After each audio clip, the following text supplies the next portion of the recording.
Nous sommes avec Noémie Lenoir qui est revenue à La Réunion pour le Fashion Show qui a lieu samedi prochain, le 9 décembre. Bienvenue Noémie chez vous. Vous étiez il y a quelques jours au Cameroun, je crois. Oui. Qu'est-ce qui vous fait courir du Cameroun à La Réunion? Alors déjà, j'ai particulièrement un attachement avec le continent africain et j'ai ouvert une plateforme qui s'appelle Le Noir Exhibit, qui permet à tous les designers, les accessoiristes, les artisans de pouvoir prendre des photos de leur création et les mettre sur ma page Facebook, Le Noir Exhibit. Et ça sera un moment de partage et voir ce qui se passe sur le continent africain et à La Réunion et dans les dom-toms, quoi. Ça bouge pas mal sur le continent africain, je parle de la scène de la mode. Exactement, là j'ai été pour le Key Walk, qui est un défilé qui a été organisé la 4e saison, qui est tous les 2 ans. Et plus ça avance et plus ça devient l'endroit, spot à aller pour regarder les nouvelles créations qui ont été prises pour le défilé en Afrique. Donc ça peut être des vêtements d'Éthiopie, de Tanzanie, du Sénégal. Et il y a 3 designers qui défilent pendant ce défilé avec des sublimes plantes africaines. Et même dans le monde africain, ça devient beaucoup plus coté, la mode. Mais il faut savoir aussi que l'Afrique inspire le monde de la mode. Quand vous voyez à l'heure d'aujourd'hui que le Pirelli a pris que des personnes noires, quand vous voyez que Victoria's Secret, ça fait des maillots de bain avec des imprimés. Donc vous étiez l'égérie? Vous êtes toujours l'égérie? Non, ça fait bien longtemps. C'était en 2008, 2009, 2010. Et donc j'ai fait les défilés. Et voilà, mais je pense que dans le continent africain, il y a beaucoup de talents. Et comme c'est pas encore assez avancé là-dessus, on les connaît pas forcément. Et vous Noémie, j'ai l'impression que vous êtes très en pointe dans ce monde de la mode, vous êtes très en éveil, vous êtes attentive à ce qui se passe, vous êtes complètement dedans. Je baigne dedans depuis que j'ai l'âge de 16 ans. Donc je me suis dit, après reconversion pour après le mannequinat, qu'est-ce que je vais pouvoir faire? Parce que c'est compliqué. Quand vous avez quitté l'école, vous avez eu votre BEP secrétariat et vous retournez faire du secrétariat, c'est un peu compliqué parce que vous avez 20 ans de votre vie qui a été dédiée à la mode. Donc je me suis dit, qu'est-ce que je vais bien pouvoir faire? Et donc du coup, je suis en train de faire une émission sur la mode africaine. Voilà. Mais là, à vous écouter, on a le sentiment que vous choisissez votre destin. Or, vous êtes devenu mannequin sans vraiment choisir ce destin. Ah oui, je ne l'ai pas du tout choisi. J'ai été trouvée à la poste à Gif-sur-Yvette. J'allais acheter tranquillement un timbre pour ma maman. Et cette ancienne mannequin qui me voit à la poste du haut de mes 16 ans, mono-sourcil, encore un appareil dentaire, qui vient me voir et qui me dit vous devriez essayer la mode. Et là, je rentre chez moi, je raconte ça à ma mère. Moi, j'y croyais pas du tout, hein. Ma mère, elle me dit, on y va. Donc, je suis rentrée dans l'agence Ford. Et j'ai commencé, après, à 17 ans, je suis partie vivre aux États-Unis. Donc, vous êtes passé de Gif-sur-Yvette, que je connais bien, à New York. Exactement. Ville complètement à l'opposé de ma petite ville, de ma petite vie, de ma jeunesse, quoi. Et pour le cinéma, est-ce que c'était aussi le hasard ou... C'était le culot, ça. Parce que j'étais en train de faire une pub pour une marque de cheveux. Et Alain Chabat était en train de faire les effets spéciaux. Et donc du coup, j'ai été le voir au culot et j'ai dit, vous cherchez des courtisanes pour votre film? Et il me regarde, j'avais 18 ans. 18 ans, oui. Et il me regarde, il fait, ok, mais il faut quand même aller passer le casting. Je dis, ok, d'accord, j'y vais. Et j'ai passé le casting et j'ai eu le rôle de la courtisane de Cléopâtre dans le film. Et donc l'aventure cinéma, c'est pas terminé, parce que j'ai ouï dire qu'il y a un film qui se prépare ou qui se termine. Alors, entre chaque film, j'ai mis beaucoup de temps. Par exemple, entre Rush Hour et Transporteur, j'ai attendu presque 7 ans. Non pas parce que je voulais pas, mais c'est aussi, quand vous êtes aussi métisse et mannequin, c'est un peu dur de trouver des rôles qui puissent vous aller. Donc après, j'ai fait Transporteur, et là, j'ai fait À 2. Avec Jamel Debbouze et Kev Adams qui sortira en octobre 2018. Vous trouvez qu'on ne voit pas suffisamment de personnes dites de couleur à la télévision, au cinéma? Voilà. Vous savez, il y a... En 1999, les jeunes ils vont regarder ça, ils vont faire « Ouh là là, c'est quand ça ?» C'était il y a un siècle avant. Il n'y avait pas beaucoup de noirs dans la mode. Il y avait Naomi Campbell, Alec Wek, Iman, les piliers de la mode noire afro-africaine, afro-américaine, dont Naomi anglaise, mais bon, c'était rare, très très rare. Donc je me suis toujours battue en disant qu'il y avait pas beaucoup de noirs dans la mode. Et à l'heure d'aujourd'hui, en 2018, on va dire, ça y est, la mode est au noir. Et ça, j'en suis très fière aujourd'hui. Donc dans le cinéma français, ça va mettre un peu de temps aussi. J'espère qu'il y en aura d'autres après Omar et Ahmed, s'il y a. On verra. Mais pourquoi pas, hein, on espère un meilleur avenir pour nous. Mais comme on voit encore qu'à l'heure d'aujourd'hui, il y a de l'esclavage dans certains pays du monde, ça fait un peu peur de retourner tant d'années derrière. Alors j'ai lu quelque part que vous aviez quitté la Réunion pour la métropole, que vous faisiez partie de ces enfants qui étaient dans ce qu'on a appelé les enfants de la Creuse. Alors bien sûr, c'est pas moi. Hein. Moi, je suis née en France, j'ai grandi en France, mais on porte toujours les bagages de ses parents. Donc je crois qu'on ne parle pas assez avec ses parents et qu'on ne connaît pas vraiment leur vie jusqu'au jour où on devient nous-mêmes parents. Et là, on réalise que nos parents, ils ont vraiment galéré.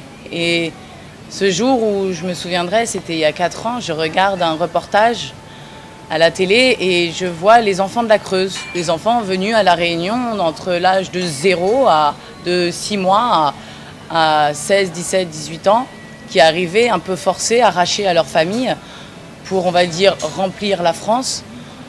Et ben ma maman faisait partie d'un de ces enfants. À chaque fois que j'en parle, j'en ai des frissons. Mais vous n'êtes pas la seule à avoir appris ce genre de choses il y a 4 ans en regardant ce reportage. Exactement. Donc du coup, j'appelle ma mère et je lui dis « Maman, j'ai l'impression de t'avoir vue sur une des photos ». Et elle m'avait raconté vaguement qu'elle était arrivée pour apprendre à coudre, apprendre à cuisiner, apprendre à poser les couverts. Et elle me dit « Ben oui, je suis une enfant de la Creuse ». Et je lui dis, explique-moi en fait. Parce que c'est bien joli de regarder un reportage, mais quand on n'a pas la chance, mais quand on peut avoir la personne qui l'a vécu vous raconter, eh ben, ma mère, j'ai encore beaucoup plus de respect pour elle parce que je vais être un peu vulgaire, mais elle a eu quand même une enfance de merde. Donc, et avec avoir construit sa vie et avoir fait 2 enfants qui, à l'heure d'aujourd'hui, sont heureux et ont grandi... Même si on n'avait pas de sous, ma mère et mon père, ils ont tout fait pour qu'on puisse, avec notre petit Renault 18, partir en vacances. Donc ça me permet aussi d'avoir beaucoup plus de... Vous vous sentez un peu dépositaire de cette histoire-là, alors? Non, parce que comme je vous dis, on porte les bagages de ses parents. Oui, vous voulez dire dépositaire, j'en parle. Oui, on m'a pris pour le porte-parole parce que je suis quelqu'un de public et que ma mère a vécu ça. Donc comme je peux en parler, ça ne me dérange pas d'être là pour en parler. Et d'ailleurs, j'ai fait des plateaux télé pour parler de ça. Et j'ai emmené ma mère, j'ai fait regarder le reportage, elle m'a fait c'est exactement ça. Mes sœurs de ma mère lui ont même dit, je ne savais pas ce qui t'était arrivé en fait, c'est pas vrai, c'est pas ça, t'étais pas une enfant de la Creuse. Elle me fait ben si. Et donc elle a ressorti des photos et oui, effectivement. Vous dites que vous êtes un personnage public, ce qui est parfaitement vrai, et vous avez même pris position, je crois que c'est hier ou avant-hier, à l'occasion de la disparition de Johnny Hallyday. Oui, alors sur Instagram, j'ai posté Johnny Hallyday. Au début, je me suis dit pourquoi poster puisque tout le monde le fait. Donc c'est pour ça que mon post a été très tard. Je l'ai fait à 11h du matin parce que je me disais que la France est en deuil parce qu'on a perdu un pilier de la chanson. Les années heureuses de mes parents, parce que mon père, il écoute du Johnny, même encore à l'heure d'aujourd'hui. Il est grand fan de Johnny, il a tous les albums, les vidéos, tout. Et j'ai dit, non, en fait, il faut rendre hommage à sa famille, à la personne qu'il était et au combat qu'il a fait contre le cancer, qui est une maladie, qui est un fléau. Et donc voilà, j'espère qu'il y aura aussi, grâce à ça, une association pour les cancers grâce à Johnny. Vous n'êtes pas insensible D'ailleurs, vous n'êtes pas insensible aux causes humanitaires parce qu'il me semble aussi avoir vu que vous étiez marraine, enfin en tout cas impliquée dans une association de chiens d'aveugles. Alors ça oui, c'est en fait... Pourquoi? Parce que depuis toute petite, j'aime les animaux.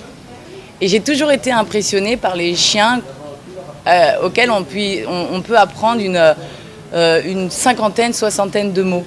J'ai trouvé ça extraordinaire qu'un chien puisse guider un homme. Et que l'homme donne autant d'affection à son animal et que c'est plus qu'une canne pour lui, c'est son partenaire de galère. Et en fait, ça ne devient plus une galère, ça devient quelque chose de facile. Ma meilleure amie étant malvoyante, je l'ai rencontrée grâce à cette association, les chiens guides d'aveugles, et elle est devenue ma meilleure amie parce que elle a une force et elle m'inspire. Et à des moments de doute, comme j'ai pu avoir, elle me réconforte en me disant faut se battre, quoi. On n'a pas à être malheureux, même si des fois la vie fait qu'on peut être malheureux et on fait des dépressions et voilà. Mais voilà, c'est une très belle association où on peut apprendre beaucoup de choses et j'aime ça. Revenons au point de départ, La Réunion. Oui.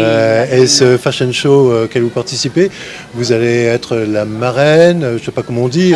Quel va être votre rôle? Alors on va dire que je suis, oui, la marraine, l'ambassadrice de ce défilé. Pour moi, c'est une occasion de voir déjà l'organisation, les talents, de voir les maquilleurs, les coiffeurs et de voir les belles réunionnaises qui vont défiler devant mes yeux. Et donc, et puis c'est l'occasion aussi de venir sur cette belle île qui me manque à chaque fois que je pars. Donc voilà, c'est une occasion d'en faire parler aussi de l'île.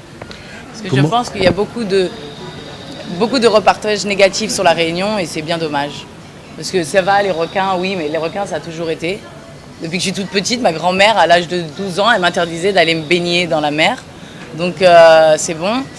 Il faut juste dire qu'il ne faut pas aller se baigner quand on nous interdit d'aller se baigner. Mais sinon, on a une flore et une faune incroyables. Donc il y a plein de choses à faire à l'intérieur de l'île. Vous avez des super belles randonnées. Moi, je vais souvent en randonnée, me jeter des cascades. Et voilà, donc il y a plein de trucs à faire et il y a plein de trucs à visiter parce qu'il y a une belle culture ici. C'est une vieille île.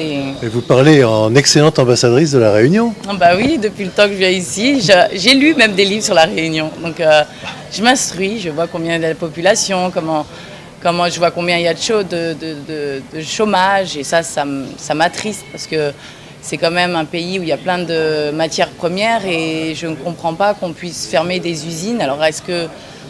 Je sais pas, hein, parce qu'avant c'était quand même une forteresse, cette île de plein de trucs, de vanille, de canne à sucre, de bananes. Et donc je ne comprends pas qu'on puisse encore avoir 130 000 personnes sur 847 000 qui puissent être au chômage ici sur une île où on peut avoir plein de trucs et importer en France au lieu d'aller prendre dans d'autres pays. C'est très logique. Est-ce que vous pensez que La Réunion a un avenir dans le monde de l'art, de la beauté, de la femme, de la mode, pourquoi pas, de l'accessoire, etc. Je pense que de toute façon, dans n'importe quelle culture, dans n'importe quel pays, il y a des talents. Donc oui, je ne vois pas pourquoi ici, moins qu'en France, on ne pourrait pas trouver des pépites de la mode. C'est pour ça que je suis là aussi, je vais un peu zioter. Là, on va me faire une robe justement de samedi par une designer réunionnaise. Et donc du coup, j'ai hâte de la voir. Voilà, merci Naomi qui est venue zioter aussi à La Réunion et qui va sans doute s'inspirer de beaucoup de choses de la réalité réunionnaise pour ses propres projets. Merci encore. Merci beaucoup.